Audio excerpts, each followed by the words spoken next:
ಒಂದು ನೋಟಿಸನ್ನು ಕೊಡ್ತಾರೆ, ಯಾಕೆ ಮಾಡಿದ್ದೀವಿ ಅಂತ ಅದಕ್ಕೆ ಉತ್ತರ ಕೊಡಬೇಕು. ಉತ್ತರ ಕೊಟ್ಟ ಮೇಲೆ ಅದು ಸರಿಯಾಗಿದ್ದರೆ ಸಸ್ಪೆನ್ಷನ್ ರಿವೋಕ್ ಮಾಡ್ತಾರೆ. ಇದನ್ನು ಇನ್ನೂ ಮುಂದುವರಿಸಿದ್ರೆ ಸಸ್ಪೆನ್ಷನ್ನ ಡಿಸ್ಮಿಸಲ್ ಆಗಿ ಹೋದರೆ ಕೋರ್ಟ್ನಲ್ಲಿ ಚಾಲೆಂಜ್ ಮಾಡಬೇಕು. ಯಾಕೆಂದರೆ ಒಬ್ಬ ಸರ್ಕಾರಿ ಕೆಲಸ ಮಾಡುವವನು ಯಾವುದೇ ಇಲ್ಲೀಗಲ್ ಅಥವಾ ಇಮ್ಮಾರಲ್ ಆ್ಯಕ್ಟಿವಿಟಿ ಮಾಡುವ ಸಂಘಟನೆಯಲ್ಲಿ ಇರಬಾರ್ದು.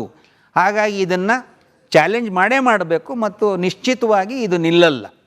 ಹಾಗಾಗಿ ನಾನು ಹೇಳೋದು ಏನಂದರೆ, ಸಂಘದ ಕೆಲಸ ಇದು ಅತ್ಯಂತ ಜಗಜ್ಜಾಹೀರಾದಂತಹ ದೇಶಕ್ಕೆ ಪೂರಕವಾದಂಥ ಕೆಲಸ. ಹಾಗಾಗಿ ಯಾರು ಹೆದರೋ ಅವಶ್ಯಕತೆಯೂ ಇಲ್ಲ. ಮತ್ತು ಈಗಾಗಲೇ ಯಾರ್ಯಾರು ಈ ಥರ ಅಕಸ್ಮಾತ್ ಕಷ್ಟಕ್ಕೆ ಬರೋರಿಗೆ ನಾವು ಸಹಾಯ ಮಾಡ್ತೀವಿ ಅಂತ ಹೇಳೋ ವಕೀಲರು ಕೂಡ ಮುಂದೆ ಬಂದಿದ್ದಾರೆ. ಹಾಗಾಗಿ ಹೆದರೋ ಯಾವ ಅವಶ್ಯಕತೆಯೂ ಇದರೊಳಗಡೆ ಇಲ್ಲ. ಮತ್ತು ಯಾವ ಕಾನೂನು, ಯಾಕೆಂದರೆ ಇಷ್ಟು ವರ್ಷದಲ್ಲಿ ಈ ಥರದ ಬೇಕಾಷ್ಟು ಕೇಸ್ಗಳಾಗಿ ಒಂದೇ ಒಂದು ಕೇಸ್ನಲ್ಲೂ ಇವತ್ತಿನವರೆಗೂ ಯಾರಿಗೂ ಶಿಕ್ಷೆನೂ ಆಗಿಲ್ಲ, ನೌಕರಿನೂ ಹೋಗಿಲ್ಲ. 2002ರಲ್ಲಿ ಸಮಾಗತ ಎಂಬ ಸಂಗಮದಲ್ಲಿ ನಮ್ಮದು RSSನ ಪ್ರೋಗ್ರಾಮ್ನಲ್ಲಿ ಈಗಿನ ಏನು ರಾಷ್ಟ್ರೀಯ ಕಾಂಗ್ರೆಸ್ ಪಕ್ಷದ ಅಧ್ಯಕ್ಷರಾದಂಥ ಮಲ್ಲಿಕಾರ್ಜುನ್ ಖರ್ಗೆ ಅವರು ಆ ಒಂದು ಕಾರ್ಯವನ್ನು ನೋಡ್ಲಿಕ್ಕಂತ ಬಂದಿರ್ತಾರೆ. ಆಗ ಅವರು ಗೃಹ ಮಂತ್ರಿ ಆಗಿರ್ತಾರೆ. ಸೊ ಈಗ ಎಲ್ಲೋ ಒಂದು ಕಡೆ ಈಗಿನ ಒಂದು ರಾಜಕೀಯಕ್ಕೋಸ್ಕರ ಅವರ ಮಗ ಆಗಿರ್ಬೋದು ಅಥವಾ ಈಗಿನ ಒಂದು ರಾಜಕೀಯದ ಒಂದು ತಿರುವಿಗೋಗಿ ಆಗಿರ್ಬೋದು, ಈ ನವೆಂಬರ್ ಕ್ರಾಂತಿ ಅನ್ನುವಂಥದ್ದೇನೋ ಅವರಲ್ಲಿ ಒಳಗಿಂದ ಒಳಗೆ ಅವ್ರದ್ದೇನೋ ಚಳುವಳಿ ಸ್ಟಾರ್ಟ್ ಆಗಿದೆ. ಇವರೆಲ್ಲೋ ಅವರ ಒಂದು ಸ್ಥಾನ ಉಳ್ಸೋಕ್ಕೋಸ್ಕರ ಈ RSS ಬ್ಯಾನ್ ಅನ್ನುವಂಥದ್ದನ್ನು ಪದ ಎತ್ತಿದ್ದಾರೋ ಅನ್ನುವಂಥ ಪ್ರಶ್ನೆ. ಅಲ್ಲ, ಆ ರೀತಿ ನಿಮ್ಗೆ ಅನಿಸ್ತಾ ಇರ್ಬೋದು. ಆ ರೀತಿ ಬೇರೆ ಬೇರೆ ಥರ ಅನ್ಸೋದನ್ನು ತಡೆಯೋಕ್ಕೆ ಸಾಧ್ಯ ಇಲ್ಲ. ಆದರೆ ಸಂಘಕ್ಕೆ ಆ ರೀತಿ ಏನೋ ಅದಕ್ಕೋಸ್ಕರ ಇದಕ್ಕೋಸ್ಕರ ಮಾಡ್ತಿದ್ದಾರಾ ಅನ್ನೋಕ್ಕಿಂತ ಅವರೇನು ಪ್ರಶ್ನೆಗಳನ್ನು ತೆಗೆದಿದ್ದಾರೋ ಅದಕ್ಕೆ ಉತ್ತರವನ್ನು ನಾವು ಕೊಡಬೇಕು. ಅಷ್ಟೇ ನಮ್ಮ ಕೆಲಸ, ಅಷ್ಟೇ ನಮ್ಮ ಪಾಲಿರೋದು. RSS ಅನ್ನು ತಾಲಿಬಾನಿಗೆ ಹೋಲಿಕೆ ಮಾಡಿ ಮಾತನಾಡ್ತಿದ್ದಾರೆ. ತಾಲಿಬಾನಿಗಳ ಮನಸ್ಥಿತಿ ಹಾಗೇನೆ RSSನವರ ಮನಸ್ಥಿತಿ ಕೂಡ ಅಂತ. ಇಲ್ಲಿ ತಾಲಿಬಾನ್ ಅಂದರೆ ಏನು ಅಂತ ಅವ್ರಿಗೆ ಗೊತ್ತಿಲ್ಲ ಅನ್ನೋದೇ ನನಗನ್ಸೋದು. ತಾಲಿಬಾನ್ ಏನೇನು ಹೇಳ್ತಾ ಇದೆ ಅಂತ ನೀವು ನೋಡಿದ್ರೆ, ತಾಲಿಬಾನ್ ಆಡಳಿತದಲ್ಲಿ ಏನು ಮಾಡ್ತಾ ಇದ್ದಾರೆ? ತಾಲಿಬಾನ್ ಆಡಳಿತ ಇದ್ದ ಕಡೆಗೆ ಸ್ಕೂಲ್ಗಳಿಗೆ ಹೆಣ್ಮಕ್ಳು ಹೋಗೋದನ್ನು ನಿಲ್ಲಿಸಿದ್ರು, ಬೇರೆ ಯಾವುದೇ ಪೂಜಾ ಪದ್ಧತಿ ನಿಲ್ಲಿಸಿದ್ರು. ಈ ಥರ ಸಂಘ ಏನಾದ್ರು ಮಾಡಿದೆಯಾ ಇವತ್ತಿನವ್ರಿಗೂ? ಅಥವಾ ಹೀಗಾಗಬೇಕು ಅಂತ ಹೇಳಿದೆಯಾ? ಅದಕ್ಕೆ ಫಸ್ಟು ಯಾರು ಈ ಥರ ಅಂದರೋ ಅವರು ಸ್ವಲ್ಪ ತಾಲಿಬಾನ್ ಇರುವಂತಹ ಆಡಳಿತ ಇರೋ ದೇಶದಲ್ಲಿ ಹೋಗಿ ಸ್ವಲ್ಪ ದಿವಸ ಇದ್ದು ಬರೋದು ಒಳ್ಳೆಯದು. ಆವಾಗ ಅವ್ರಿಗೆ ಅರ್ಥವಾಗತ್ತೆ. ಈ ಪದ ಹೇಳೋಕ್ಕಿಂತ ಮುಂಚೆ ಯಾವಾಗಲೂ ಗೊತ್ತಿರಬೇಕು ಅದು ಏನು ಅಂತ. ಏನೋ ಸಿಟ್ಟಿದ್ರೆ ಬೈರಿ ಪರವಾಗಿಲ್ಲ. ಆದರೆ ತೀರಾ ತಾಲಿಬಾನ್ಗೆ ಹೋಲಿಕೆ ಮಾಡಿದಾಗ ಹೋಲಿಕೆ ಮಾಡಿದವರು ಅಜ್ಞಾನದ ಬಗ್ಗೆ ನನಗೆ ಸ್ವಲ್ಪ ಜೋರಾಗಿ ನಗಬೇಕು ಅಂತ ಅನಿಸುತ್ತೆ. ಮಾತೆ ಪೂಜಕರು ಅಂತ ಹೇಳಿ ಹಾಡು ಹೇಳುವಂತಹ, ಮಾತೆಯರ ಬಗ್ಗೆ ಅಪಾರವಾದ ಗೌರವವನ್ನು ತೋರಿಸುವ RSSನ ಕಾರ್ಯಕರ್ತರು ಸಚಿವರಿಗೆ ಅಶ್ಲೀಲ ಪದಗಳನ್ನು ಬಳಸಿಕೊಂಡು ಧಮಕಿ ಹಾಕ್ತಿದ್ದಾರೆ. ನಾಳೆ ದಿನ ಮನೆಗೆ ನುಗ್ಗಿ ಹಲ್ಲೆ ಮಾಡಲಿಕ್ಕೂ ಕೂಡ ತಯಾರಿದ್ದಾರೆ. ಅದನ್ನು ದೂರವಾಣಿ ಮೂಲಕ ತಿಳಿಸ್ತಿದ್ದಾರಂತೆ. ಹೀಗಾಗಿ ಪ್ರಶ್ನೆ ಮಾಡ್ತಿದ್ದಾರೆ, ಇದೇನಾ ಶಾಖೆಗಳಲ್ಲಿ ಕಲಿಸ್ಕೊಡುವ ಸಂಸ್ಕೃತಿ? ಇದೇನಾ ಶಾಖೆಗಳಲ್ಲಿ ಹೆಣ್ಣು ಮಕ್ಕಳ ಬಗ್ಗೆ ಕಲಿಸ್ಕೊಡುವ ಗೌರವ ಅಂತ? ಅಲ್ಲ, ಅಶ್ಲೀಲವಾಗಿ ಅವರಿಗೆ ಯಾರೋ ಬೈದಿರ್ಬೋದು, ನಾನು ಇಲ್ಲ ಅನ್ನಲ್ಲ. ಆದರೆ ಅವರೆಲ್ಲ ಸ್ವಯಂ ಸೇವಕರು, ಸಂಘದ ಸೂಚನೆ ಮೇಲೆ ಮಾಡ್ತಿದ್ದಾರೆ ಅಂತ ಹೇಳೋದಕ್ಕೆ ಯಾವುದೇ ಆರೋಪಕ್ಕೆ ಅದಕ್ಕೆ ಆಧಾರ ಇಲ್ಲ. ಆ ರೀತಿಯ ಟ್ರೈನಿಂಗ್ ನಮ್ಗೆ ಇಲ್ಲವೇ ಇಲ್ಲ. ಅಕಸ್ಮಾತ್ ಆ ರೀತಿ ಯೋಚನೆ ಮಾಡಿದ್ರೆ ಸಂಘ ರೆಸ್ಪಾನ್ಸೇ ಯಾಕೆ ಮಾಡಿಲ್ಲ? ಈಗ ಒಂದು ಪ್ರಶ್ನೆ ಬಂತಲ್ಲ, ಸಂಘ ಏನು ಹೇಳ್ತಾನೆ ಇಲ್ಲ ಅಂತ.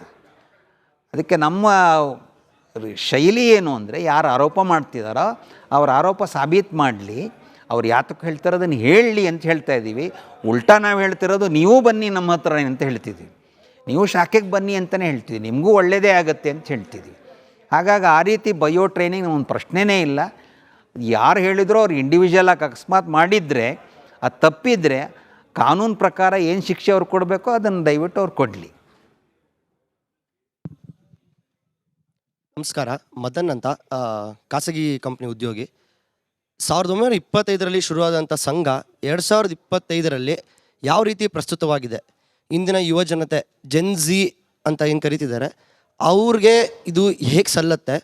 ಮತ್ತು ವೋಕಿಸಮ್ ಅಂತ ಒಂದು ಹೊಸ ಕಾನ್ಸೆಪ್ಟು ಅಮೇರಿಕಾದಲ್ಲಿ ತುಂಬ ರಶ್ ಆಗ್ತಾ ಇದೆ, ಅದೇ ರೀತಿ ಅದು ಭಾರತಕ್ಕೂ ವ್ಯಾಪಿಸ್ತಾ ಇದೆ. ಇದನ್ನು ಸಂಘ ಯಾವ ಥರ ಕೌಂಟರ್ ಮಾಡುತ್ತೆ? ಇದು ನನ್ನ ಪ್ರಶ್ನೆ. ಮೊನ್ನೆ ಪಥಸಂಚಲನ ಸಂದರ್ಭದಲ್ಲಿ ಮುನಿರತ್ನ ಅನ್ನೊಬ್ಬ MLA ಅವರು ಮಾಡಿದಂತಹ ಕೆಲಸದಿಂದ ಮತ್ತು ಅದಕ್ಕೆ ಸಂಬಂಧಪಟ್ಟ ಕಾಂಗ್ರೆಸ್ ಮಿನಿಸ್ಟರ್ಗಳು, ಲೀಡರ್ಗಳು ಕೊಟ್ಟಂಥ ಹೇಳಿಕೆಗಳಿಂದ ಈ ವಿಚಾರವಾಗಿ BJPಗೆ ಸಂಬಂಧಪಟ್ಟ MLAಗಳು ಅಧಿಕಾರಿಗಳು, ರಾಜಕಾರಣಿಗಳು ಸಂಘದ ಯೂನಿಫಾರ್ಮ್ ಹಾಕ್ಕೊಳ್ದೆ ಇರಂಗೆ ಹಾಕೊಂಡ್ರೂ ಅದಕ್ಕೆ ಒಂದು ನಿಯಮಬದ್ಧವಾದ ಪಾಲನೆ ಮಾಡೋ ಥರ ಸಂಘದಿಂದ ಏನೋ ಸೂಚನೆ ಕೊಡ್ಬೋದಾ?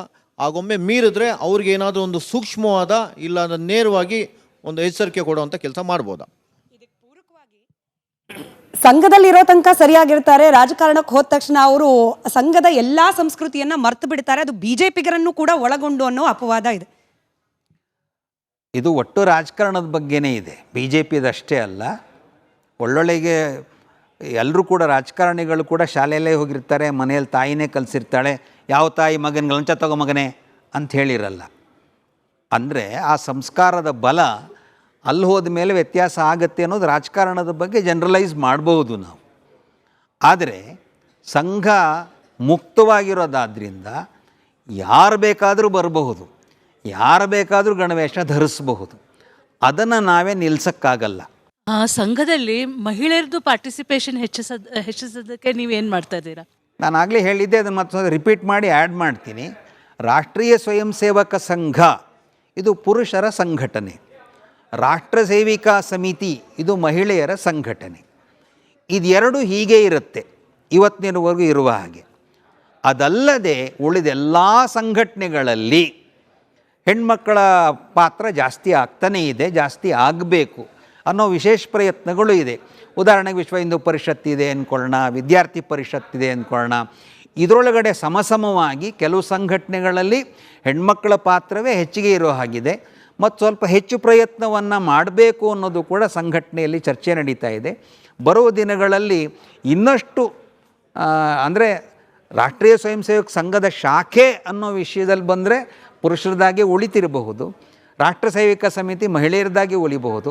ಉಳಿದೆಲ್ಲ ಸಂಘಟನೆ ಸಂಸ್ಥೆಗಳಲ್ಲಿ ಹೆಣ್ಮಕ್ಕಳ ಪಾತ್ರ ಈಗಾಗಲೇ ಸಾಕಷ್ಟು ಜಾಸ್ತಿ ಆಗಿದೆ, ಮುಂಬರೋ ದಿವಸಗಳಲ್ಲಿ ಇನ್ನೂ ಜಾಸ್ತಿ ಆಗುತ್ತೆ. ನೀವಂದು RSS ಕಡೆಯಿಂದ ಎಲ್ಲ ಒಳ್ಳೇದು ನಡೀತೈತೆ, ಇಲ್ಲ ಅಂತಲ್ಲ, ಎಲ್ಲ ಮಾಡ್ತೀರಾ, ಒಳ್ಳೇದೇ ನಡೀತೈತೆ. ಬಟ್ ಏನಂದರೆ ನನ್ನ ಪ್ರಶ್ನೆ ಏನಂದರೆ, ಬಟ್ ನಿಮಗೆ ಬ್ಯಾನ್ ಸುದ್ದಿ ಯಾಕೆ ಬಂತು ಅಂತ? ಬ್ಯಾನ್ ಮಾಡಬೇಕು ಅನ್ನೋ ಆಲೋಚನೆ ಯಾಕೆ ಬರುತ್ತೆ ಅಂತ? ಹಾಂ, ಇಲ್ಲ, ಪ್ರಶ್ನೆ ಒಳ್ಳೆಯದೇ ಇದು. ನಾನು ಹೇಳೋದೇನೆಂದರೆ, ಯಾರು ಬ್ಯಾನ್ ಮಾಡಬೇಕು ಅಂತಿದ್ದಾರಲ್ಲ ಅವ್ರನ್ನ ಕೇಳಿ ನೋಡಬೇಕು ಒಂದ್ಸರಿ. ಅವ್ರು ಯಾಕೆ ಬ್ಯಾನ್ ಮಾಡಬೇಕು ಅಂತಿದ್ದೀರಿ, ಏನು ಪ್ರಾಬ್ಲಮ್ ನಿಮಗೆ ಅಂತ ಅವ್ರನ್ನ ಕೇಳಬೇಕು ಒಂದ್ಸರಿ ಅಲ್ವಾ?